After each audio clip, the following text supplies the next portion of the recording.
Bonjour à tous. Écoutez, je vous propose un troisième défi contre Argile.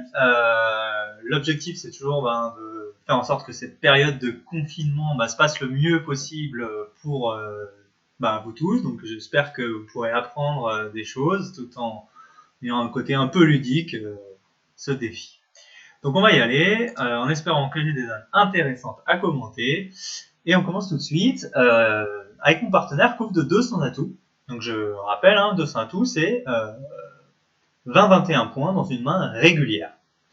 Moi, j'ai 9 points d'honneur, donc ça veut dire que, alors, du coup, je deviens le capitaine de la séquence parce que je connais la zone de mon partenaire, mais lui ne connaît pas la mienne. Donc c'est moi qui vais prendre les décisions sur quel contrat on va jouer. Donc il a 20 points ou 21, donc on a nous deux 29 ou 30, donc on a assez pour jouer la manche, mais pas assez pour jouer le Chelem, parce qu'il faudrait 33 pour aller chercher un Chelem. Comme je suis régulier, il faut 33 points pour jouer les Chelem réguliers en face de régulier.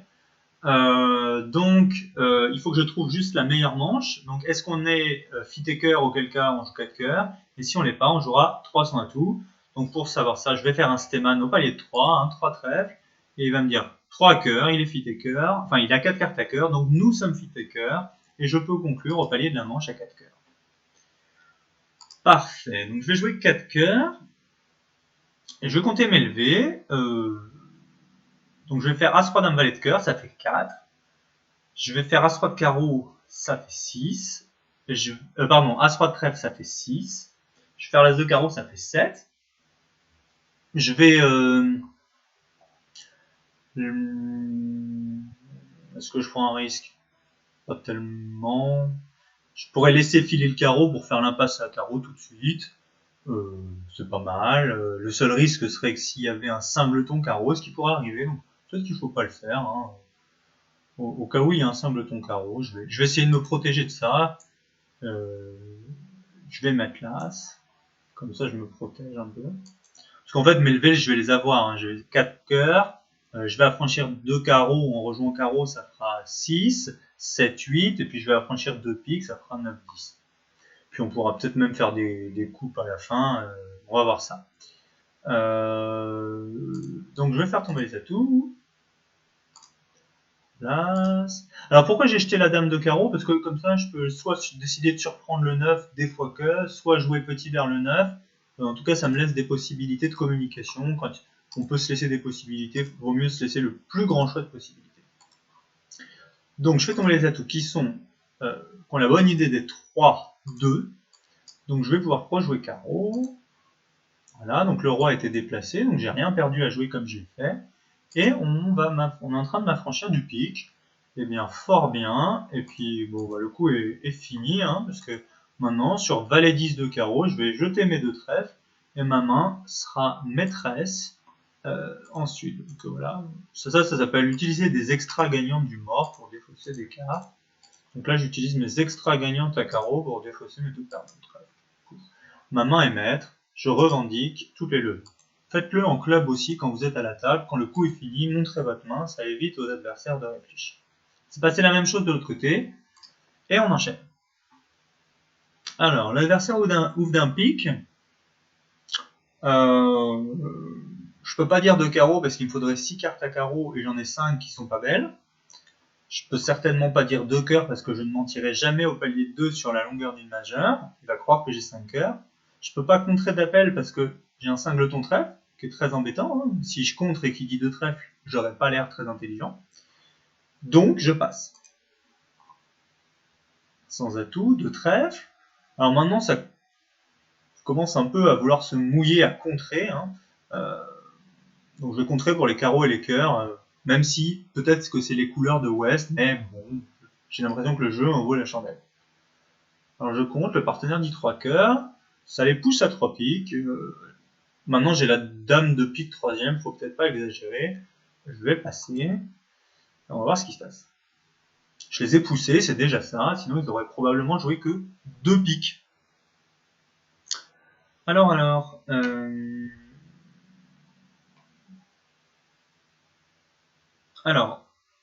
je suis en train de me poser la question sur ce que je vais entamer. J'ai le choix entre As-Roi, j'ai As-Roi Dame ou un singleton. Alors c'est mieux d'entamer d'As-Roi parce que en entamant du singleton, si jamais, par exemple, l'as c'est chez les adversaires, par exemple le mort, bah, vous avez plus la main et puis vous pouvez pas rejouer à ce pot de cœur si vous voulez. Tandis qu'en jouant à ce de cœur, bah, souvent vous gardez la main et si vous voyez que le singleton, ce serait bien de le rejouer, bah, c'est peut-être le moment. Alors il y a une convention que, alors les joueurs très très forts sont pas tous d'accord, je crois, sur le fait de l'utiliser. C'est pour prévenir le partenaire qu'on a un singleton quelque part. Quand on a As-Roi, on peut entamer du Roi. Et comme quand il verra notre As, il va comprendre que si on n'a pas entamé de l'As alors que nous avions As-Roi, eh bien c'est que nous avons un singleton extérieur ou éventuellement As-Roi de cœur sec. Mais là, il va pouvoir être sûr que c'est pas As-Roi de cœur sec, parce que comme on a contré, on a promis qu'on avait des cœurs. Donc, il va comprendre qu'on a un singleton quelque part. Normalement. Donc, mon partenaire me met le 3, donc il a l'air d'avoir peut-être 5 cartes à cœur. Parce qu'il n'aurait pas dit 3 cœurs dans 3 cartes à cœur. Donc, peut-être a-t-il l'as de trèfle. Hein. Donc, est-ce que... Ceci dit, j'ai quand même une levée d'atout naturelle. Donc, est-ce que j'ai envie de... Est-ce que j'ai envie de jouer trèfle? C'est pas sûr du tout, vous voyez. Hein. Je vais faire la dame de pique. Je vais faire la dame de pique. Mais peut-être que mon partenaire a un atout à faire aussi. Bon, c'est pas évident. Je pourrais rejouer cœur. Je pourrais rejouer trèfle. Mon partenaire a l'air d'avoir quand même 4 trèfles, hein, parce que comme je suis singleton, peut-être qu'il va faire des trèfles naturellement et qu'il faut pas que je perde mes levées d'atout. Je vais rejouer as de cœur, faire couper le déclarant. Peut-être que ça va l'embêter d'être raccourci. Alors, il joue pique. Bon, mon partenaire a le valet second. Ou, oui, si, mon partenaire a le valet second. Je vais mettre le, alors, je vais mettre le compte. Donc, il a l'air d'être singleton carreau. Hein. Non, ah si, il est singleton carreau. Donc, il est singleton carreau. Et il est singleton cœur, hein, donc en fait il a un très très gros bicolore. Bon, on a peut-être quelque chose à jouer du coup. Voilà, il coupe. Alors il joue trèfle, bah, c'est pas le moment de couper je pense.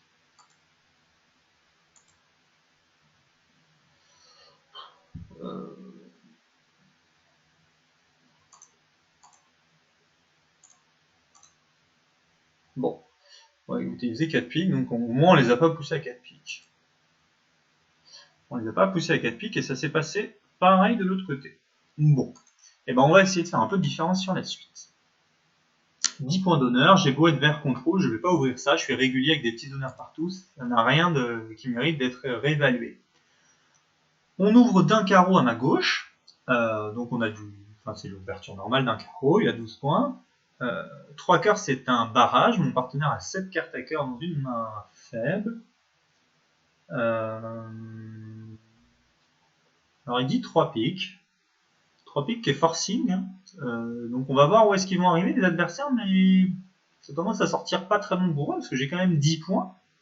Je suis pas loin de les contrer, quoi. On va passer. 4 piques. Alors 4 piques, j'ai roi valet 10 quatrième.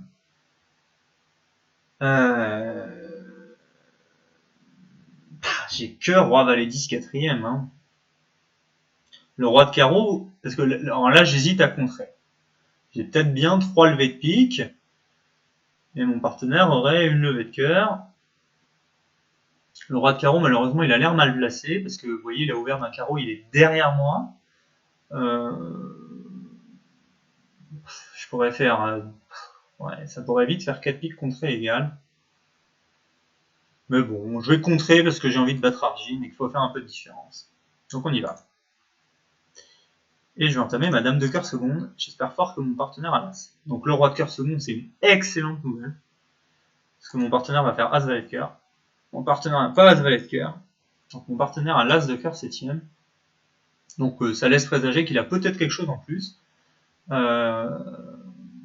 Espérons qu'il ait par exemple le roi de trèfle, alors ce serait très bon. Bon, il l'a pas. Mais bon, je vais faire quand même 3 levées de pique, donc ça va, j'ai sauvé les meubles. J'ai sauvé les meubles. Parce que il a beau avoir la dame de pique, moi comme j'ai roi valet 10 quatrième, il suffira que je ne joue pas pique et que j'attende que ça vienne pour que je fasse mes levées de pique. Alors je pourrais jouer carreau, mais du coup j'ai l'impression que c'est pas pressé. Je vais jouer trèfle.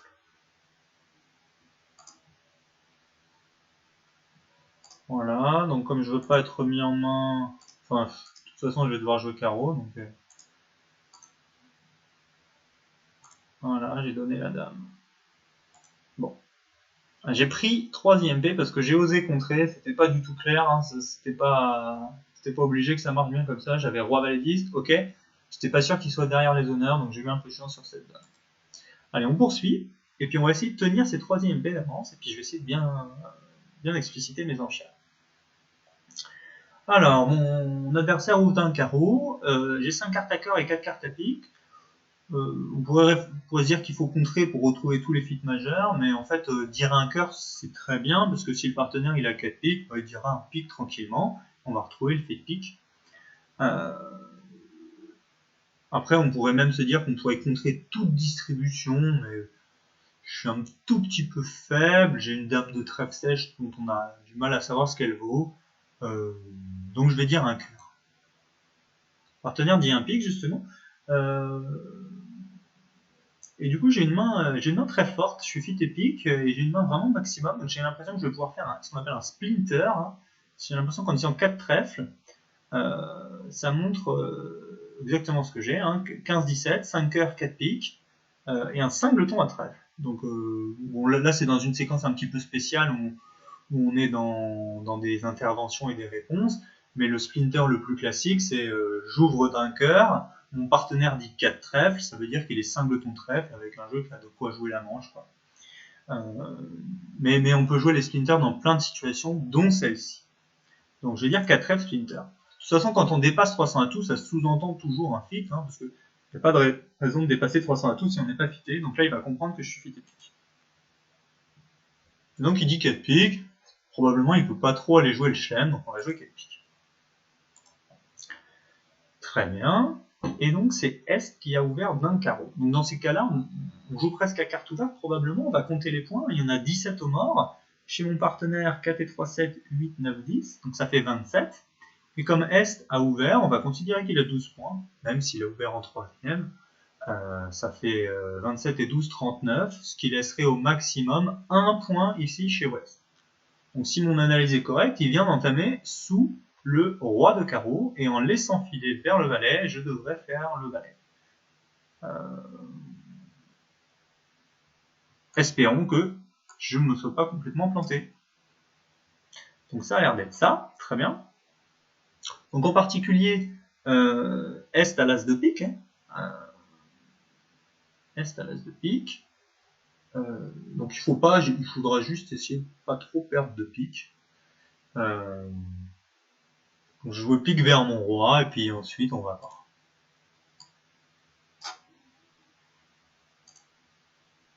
On peut espérer que Ouest ait le valet de pique, par exemple.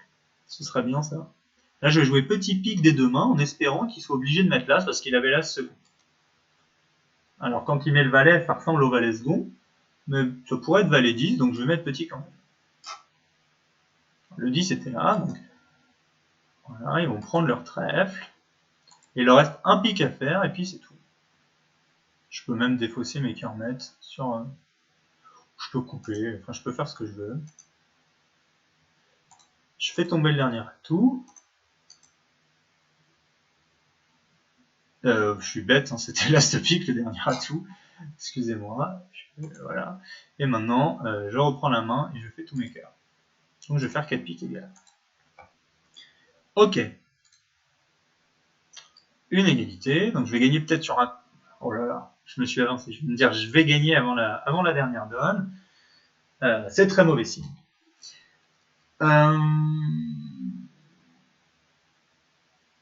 14 points d'honneur, mon partenaire a ouvert.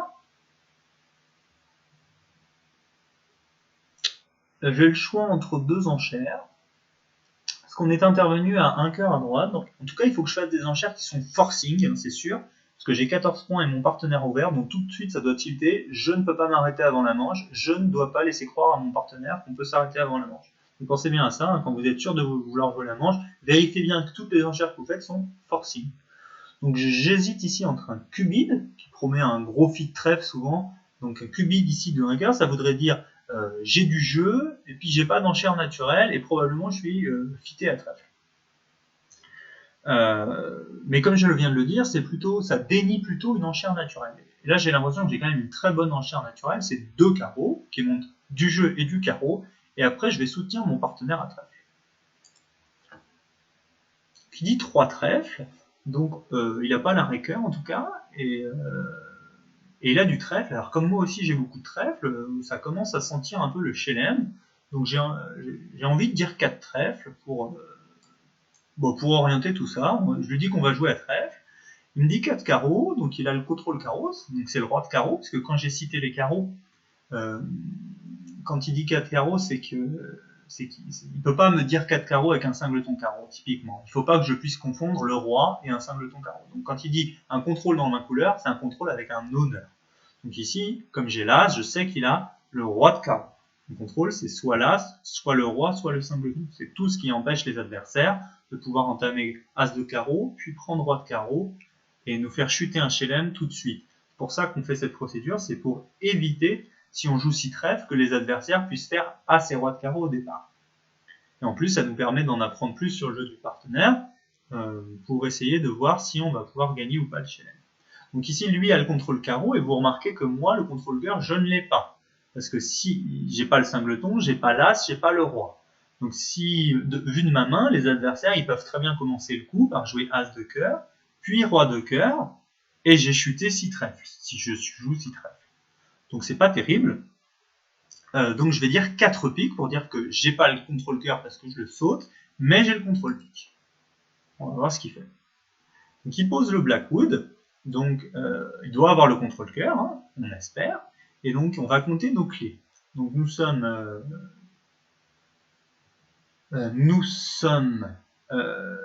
donc on est sur un Blackwood à trèfle, parce que je l'ai fité à trèfle, hein, et donc on va vérifier quand même, Blackwood trèfle, et j'ai 3 clés. Alors sur Funbridge on joue 30-41. Donc 30, 3 ou 0. Donc là quand je dis 5 trèfles, je monte 3 ou 0 clés. Donc je vais se douter que c'est 3, j'espère. Il dit 7 trèfles. Alors mon partenaire est chaud bouillant, et on va jouer 7 trèfles, je ne vais pas me permettre de mettre autre chose.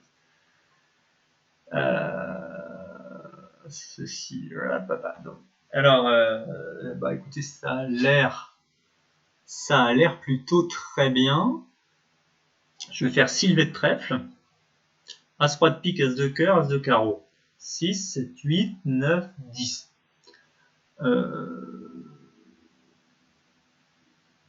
Puis je vais couper un pique. Et il va falloir que je coupe 2 cœurs. Alors, est-ce que je peux réussir à faire tout ça? Je crois que oui. Alors, ça, c'est juste une question de timing. De toute façon, à cette trèfle, je suis obligé de prendre le roi de cœur, donc je vais le faire. Donc, sinon, je peux couper du carreau, ce qui serait peut-être plus simple. Je vais avoir besoin de couper 2 cœurs. Ici, il va falloir que je me débarrasse du valet de cœur. Il va falloir que je coupe 2 cœurs. Et il va falloir que je coupe 2 piques. Non, 1 pique, pardon. Donc il va me falloir 3 atouts, donc je vais faire tomber les atouts, ça devrait marcher. 1, 2, 3, 4, 5, 6, 7, 8, 9, 10, 11. Donc il me manque 2 atouts, donc je vais les prendre, et puis on va y aller. Donc les atouts sont répartis, donc c'est encore plus génial. Et maintenant, vous voyez là ce qui m'embête, c'est le cœur en face de mes 2 petits cœurs.